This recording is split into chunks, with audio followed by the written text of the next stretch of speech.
And we are live. Good morning, everyone. Happy Friday, and welcome to the Rebel Roundtable, where I get to nerd out with all of my favorite friends and colleagues on things that lawyers should be doing, but maybe don't know how to do or aren't sure what to do with them. And so today I have Cameo Roberson joining me, and Cameo is a founder, a fractional COO. She owns Atlas Consulting, and she's a fantastic strategic partner, primarily for wealth management and operations for financial advisors, but a lot of this crosses over to lawyers and other professional services. And so she's great from a high level on all professional networking and referral relationship building. So thank Absolutely. you for being here, Cameo. Thank you so much, Jen, for the invitation. I was excited to have this conversation. It's so much fun to just to nerd out a little bit on everyone's expertise and find out all the tips and tricks and the things that you think are common sense. It seems like sometimes like we think, oh, this is easy, I don't know why everyone doesn't do this, and then we Right. realize that with this expertise that others can learn from. So give us a little bit of background about you and Atlas Consulting and Alice Park Consulting. Yeah. Yeah, so a little bit about what we do. So, Atlas Park Consulting, we are fractional COOs and operations experts. And we work with typically growing wealth management teams and firms who look successful on paper. They've grown significantly, but their systems, the back end, really hasn't kept up with that growth. So leadership finds us and hires us when they're ready to rebuild or just really restructure their operations so that they can continue to grow and scale. And our solutions really hone in on better management of people, processes, and technology. So I often say, if you're experiencing operational distress, call Atlas Park and we'll fix the mess. That's awesome.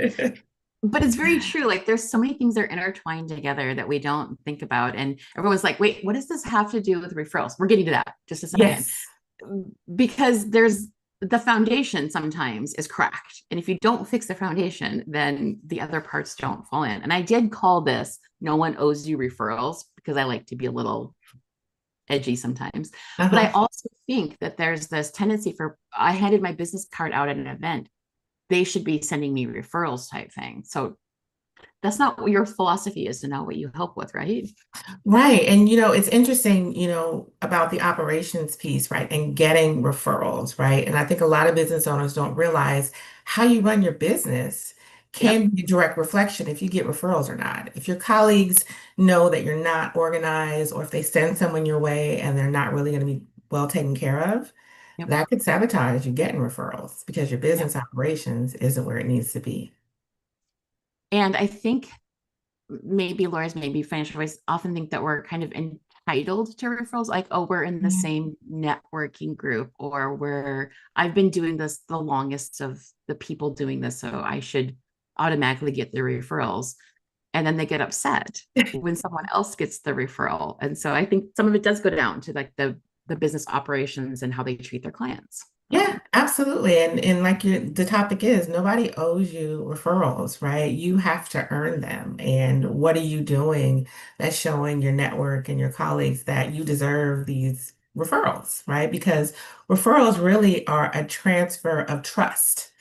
And if I'm going to refer someone to you, I need to know that they're going to be well taken care of. And just because you're, XYZ professional doesn't mean I have to send them your way. Yeah. Yeah. And a lot of it is the relationship part. Like if you rub somebody the wrong way, or if you, yeah, I'm a big fan of vibes sometimes, like I don't vibe with someone, then you're like, yeah, do I really want to send them someone? They could be the most qualified person in the world. But if you're putting off some kind of, you know, awkward thing, I mean, I'm awkward anyway, but um, it just seems like one of those things that people don't understand the relationship and trust side as much as the transactional referral Yeah. relation. Definitely. And I think it's one of those things that we know we should be doing, but we often take it for granted. So I think about my own journey in getting more referrals for my business and some of the things that I've had to really look within and figure out, okay, well, how am I showing up to Yep. the people in my network? And I realized there were three really essential systems and things that you need to do on a consistent basis to build those stronger referrals, build that know, like, trust aspect, And if you do that with consistency, you're going to start to see referrals coming in more frequently. So before you figured that out, what was your life like on the struggle bus? Yeah, right. Seriously. So I think the first part was I didn't have a real clear strategy for how I should be showing up in networking events. People tell you go to networking events, hand out your business card to, all these people, and then just wait for people to contact you. That's like the wrong approach. And you and I are in a mutual networking group, Provisors. And even coming into Provisors, there wasn't a very specific follow this roadmap. And Yeah. so I struggled with, okay, who should I be talking to? And what meetings should I be attending? And what should my follow-up look like? And I reached out into my network. I said, what am I doing wrong? Like, help me here. And one of the things I realized is three systems, right, Okay. that you need to do that I needed to do, and I shifted that made all the difference. So the Okay. first thing was being a resource, Mhm. right? How can I show up and give to my network and be a good giver, right? That was the first thing. The second Yeah. thing, excuse me, was am I reliable, right? The fortune is in the follow-up. If we say we're going to do something and we don't do it, that cuts down Mhm. trust very quickly. And then the third aspect was relatable. Am I sharing aspects of myself with my colleagues so that they get to know me on a deeper basis and we can really establish stronger relationships? When I figured those three things out, life changed and I got off the struggle bus. That's good. Well, and I think the very first one, and you reverse engineered it, which I love because I do that all the time. I'm like, okay, where do we want to be? And then how do we like create the action items to get there? So I like the reverse engineering. So the first one you talked about was resource. And I feel as someone who does a lot of like informal networking, mentoring almost as a group leader and provisors and that kind of thing. Yeah, I feel like the most common complaint I get, well, no one has given me any referrals. And my response always is, how many have you given? How many right. resources have you handed out? And they all look at me like deer in the headlights. Well, none. I'm like, uh-huh. You have to be the resource first before anyone's going to trust you. Absolutely. You got to come to the conversation with how can I help you? People are So more what are receptive. your sorry, I'm super excited. I'm starting jumping in like I'm so excited.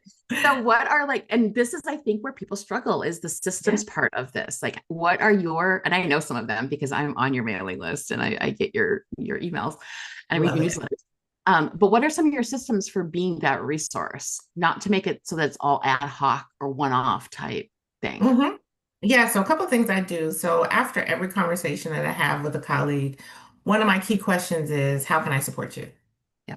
And then that gives them the opportunity to share with me directly how I can support them. And if it's in my power, I'm absolutely going to do it. So that's one of the first things. So have a set of questions that you can ask the other person.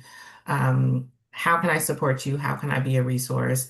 That opens up the door and kind of drops people's defenses and Yeah. it makes them think like, oh, wow, that's kind of you. You want to help me? And that is what is really important in relationship building. So that's the first thing I do. And then the second thing I do to kind of, offer support is I do a Thursday thank you shout Mhm. out on LinkedIn, and I have a short form kind of going to the systems piece and it basically gives me all the information I need to make a good introduction or referral. Because here's the thing, we want to make introductions and referrals, but if the information isn't readily available, we don't do it. Not because we don't want to, but we get distracted, we get Right. busy, life happens. But this form allows me to have that information on file so I can make those intros very quickly and then do a future Thursday thank you shout out on LinkedIn. And I do that consistently with everyone that I talk to.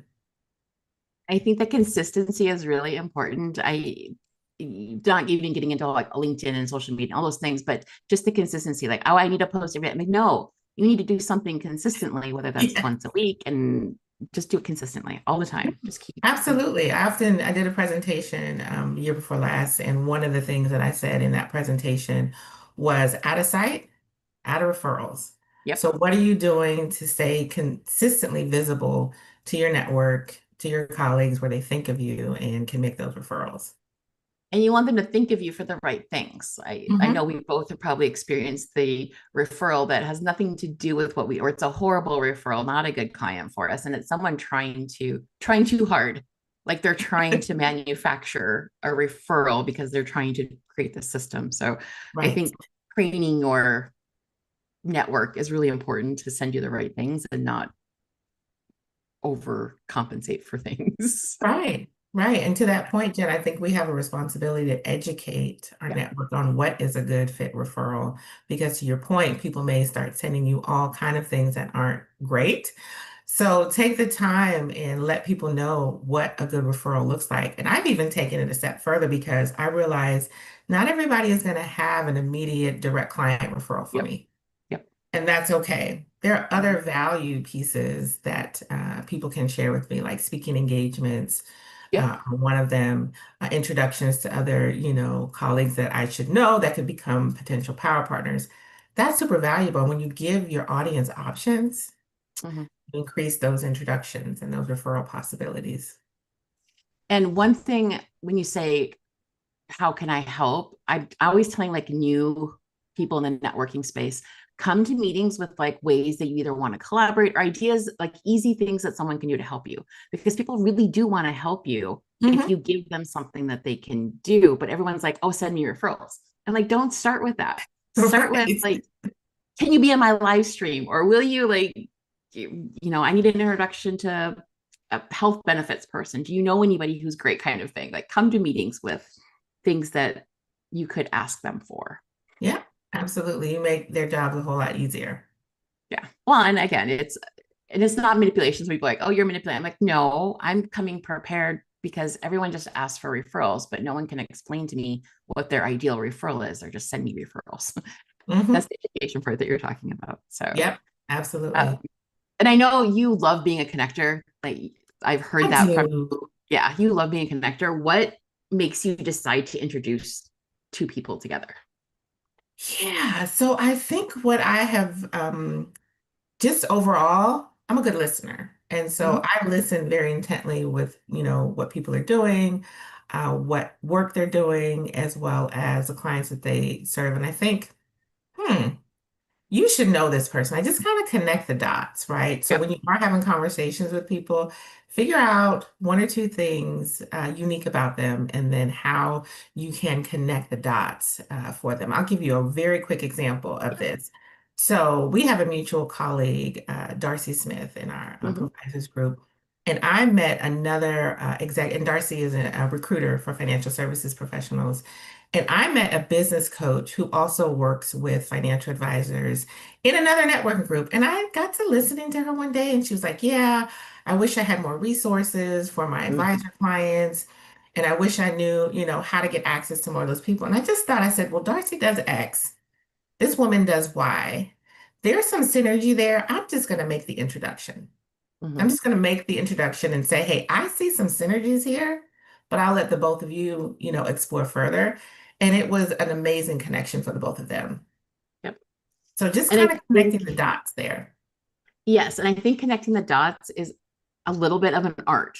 Like you Yes. learn how to do it as you go. Cause I'm thinking back to like my early days of networking and trying like all those things. And now I feel like I'm similar to you where I'm talking to someone and I'm like, you really should talk to this other person that I, recently ran across because you're both in the same like. So I think it's kind of an art that you have to develop. It is. And you got to flex that muscle often to get better at it, right? And Yeah. when you start to do that, and then people start to see you as being a connector, that also builds up even more relationship currency because you're helping other people connect the dots. I think people miss that too, is that it's not always like a quid pro quo. Like it's not always a referral goes to Cameo and then Cameo is going to send me a referral.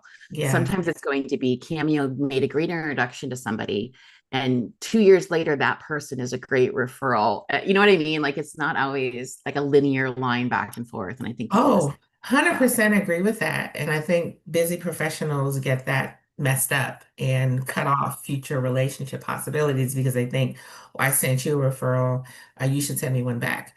Be open to how your referrals and your opportunities can come to you. from Yeah. various people. And you're like, I didn't even know that person knew what I did. And you somehow get an introduction or a referral. So I think it's also coming to the space with the spirit of abundance and Yeah. openness and just supporting other professionals. And the the blessings will come back to you in various forms and from various people, in my opinion. Yeah. It's a big circle, but it's not always straight across the circle. It's No, and I'm always fascinated with yeah. how the referrals and things come back to you. And so Mhm. that's always exciting as well. Have you ever heard anyone say, like in a networking or in an introduction, oh, that industry isn't a good match. I don't want to meet with that person because what they do doesn't, not a power partner for me, not a thing I'm interested in meeting about? I've probably not directly like, naming someone specifically, but I will ask this question like, what are some good industries that I should be Yeah. looking at for you? Yeah. But I have had people say, I don't want to be connected to, people in this industry. And I'm like, okay, it's all good. No worries. Yeah, I'm always like kind of let people do what they want, but I also think they're missing out sometimes because I've had very interesting conversations with people and you connect on something totally unrelated to business, Hmm. wine, rescue pets, something just completely unrelated.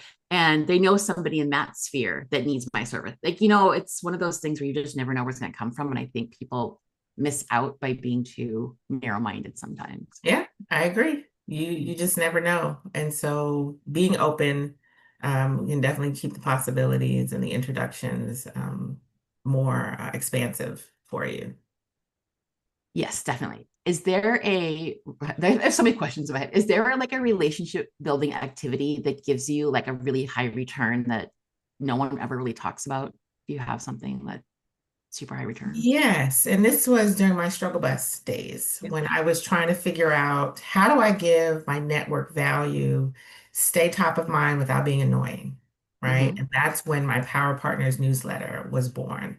That was an easy way for me to stay top of mind, give my network value, talk all things relationships and referrals, and help them. Yeah. So that has been something that has been really helpful for me, and then helps my network at the same time. Yeah. And I think newsletters are very effective if they have good content. And a lot of people don't like to do them because they're a lot of work, but they're also systems to set it up that you don't have to do a lot of work to do them. So, Yep, yeah. yep, exactly. And I can say that the systems definitely help keep my sanity, number one, and Hmm. then make sure that I'm consistent and with that follow-up. So, how do you recommend or how do you systematize relationships without making them feel robotic? AI is everywhere these days. And so I feel like everything I get is generated by a robot sometimes, not from you, but just in general.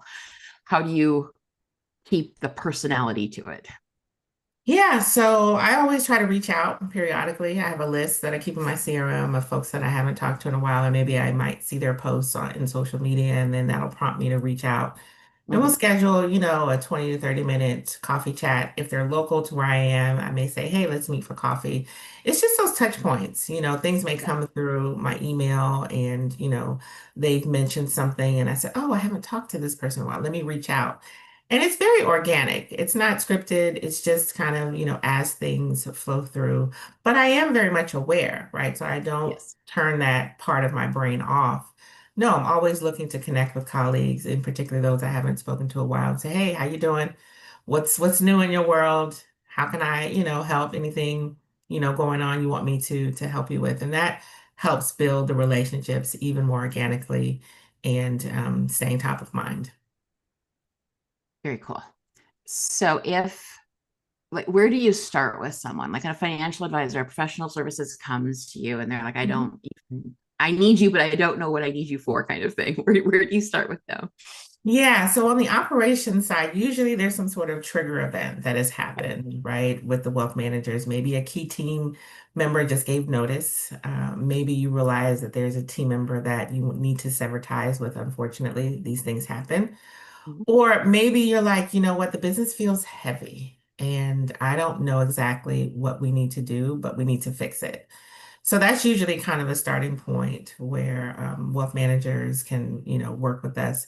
When it comes to my colleagues, right, because I have this whole business development referrals program that I've created. I say, hey, how do you want to change how you're showing up to your Mhm. colleagues? Do you have a business development strategy, in particular around referrals? I'm not a business development coach or sales coach, but I have figured out great systems that have allowed me to generate more referrals for my own business. So I just try to pass that knowledge on to my colleagues so they're not on the struggle bus as long as I was, and really start to see traction and get excited about showing up to networking events with a clear plan. Because most of us, if we were honest, we don't have a clear plan. We just show up. And what irritates me, I have to tell you, is when people just start handing out business cards. And I'm like, who are you? Who has business cards? I don't want any It's paper. like, here's a business card. And I'm like, no. So having a strategy and teaching my colleagues how to do that, I get a lot of joy from that. It's funny about the business cards part because going back like 15 years when all this was in person, like everything was in Hmm. person. You go to events and hand out all these cards, and you come home with these gigantic stacks of cards, and they would sit on your desk for like 2 years. You would never do anything with them for the most part. Like, there were a few people who had this systematized, and it was like, what a waste of time. And I would wish I would have just met like two or three people that were pretty awesome at those events and then just stayed in contact with them. So, Yeah, completely. So what I try to do, and I just went to a networking event yesterday, is I try to connect with maybe one or two people, right, yeah. for a deeper conversation. And one thing that I do real simple, show up in the room and I smile, Yep. right? That has helped tremendously because people are looking at people and wondering, okay, who can I approach? Who looks Yeah. friendly, right? So I try to appear Approachable. friendly. And I met like 4 or 5 people yesterday. It was Yeah. great, Yeah. organically. It's hard too because a lot of people they're not very good at walking up to people they don't know at Yes. networking events, and they're scared, and there's a lot of imposter syndrome out there too of like, maybe I Hmm. don't belong here. So I just think having a friendly look on your face and not being Oscar the Grouch is probably a great idea. Yeah, it's a start. And I think it works for people who are definitely, extroverts, even though folks who may consider themselves introverts. Yeah. Just a simple smile and a simple hello, how are you? And, Yeah. see how the conversation can flow from there. I think it's even more helpful for introverts because then people are coming up to you instead of you having to be the extroverted one. I'm an introvert. So when I'm Okay. at a mixture, I I'm would like, have never maybe, known that. well, it's an extroverted introvert. I need a lot of downtime after like peopling. So, Yeah. but yes, it's one of those things where you never know, and being able to adapt and figure out ways to make it work for your personality are really helpful. Reverse Hmm. engineering kind of thing. Yeah. Yep, absolutely. And there's no perfect strategy, right? There's no perfect way of doing these things. But I will say, getting started is key. Keeping an Yeah. open mind to connect with people and really figuring out how you can be a source of support is a Yeah. big. I think I know the answer to this because we've already talked about it, but I just want to see Yeah. what's the most overrated business development activity that you can think of? Ooh, overrated. The most overrated. Ooh, I don't even know. I would say just handing out business cards, like Yeah, having business okay. cards. That's probably what I would say. But I was just curious if there was something that like popped into your head that was like, I hate it when people do this and it doesn't work. And yeah, I'd say the most ineffective. yes, okay, Yeah, I'd say that. Don't do that. If you're doing yeah, that, stop it, please, because it's ineffective and it's impersonal. And yeah. you're leading with, look what I do. See who I am. You're And not nobody leading. cares actually. Nobody They cares what don't. you do. Not until you take the time to get to know who they are. Then people will start to care more about what you do. I always found like the best networking meetings that I ever went to were the ones where I didn't talk much, where I just let Mm. them talk and they thought I was the best thing since sliced bread because I just let them talk. And I learned a lot about them, but also they wouldn't have heard anything I would have said anyway because they were so like in their zone.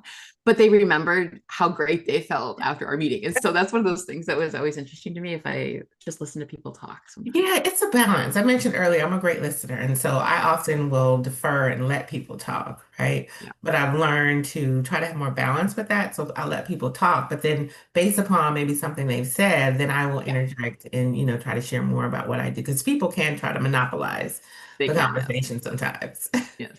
I think it's even harder on Zoom if you're doing like Zoom networking and you get into a group of like more than if two people Mhm. is fine, then you usually go Mhm. back and forth. But I found like groups of three, four, and five, there's often like that one person who just the whole conversation is monopolized. And I just, Right. And you're like, are they still talking? I don't even know what they're talking about anymore. I stopped listening. Right. And you'll zone out. Yeah, yeah, very Yeah. much so. Mhm. So where do people find you, Cameo, if they want to reach out to you and connect? Yeah, so you can find me on LinkedIn, Cameo Roberson. You can go to my website, atlasparkco.com. You can also follow me in social Atlas Park Co. Okay, very cool. And I will put all that in the notes as soon as we're done with our live stream. Thank you so much for being here. We do have one final thing on the Rebel Roundtable. We have our Rebel Anthems playlist on Spotify, and all of my Okay. guests had their favorite song that they just like to rock out to, or whatever they need to do to pump themselves up when they're feeling rebellious. Do you have a song that pops into your head when I say that? This girl is on fire, Alicia Keys. Very good. That Yeah. sounds like a great one to add. But yes, it's becoming quite the playlist on Spotify. So I will send you the link to that. Oh, awesome. I look forward to getting that.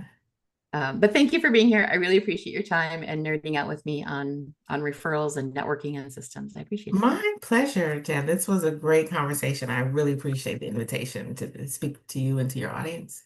Very good. And I will see everybody else next week on the Rebel Roundtable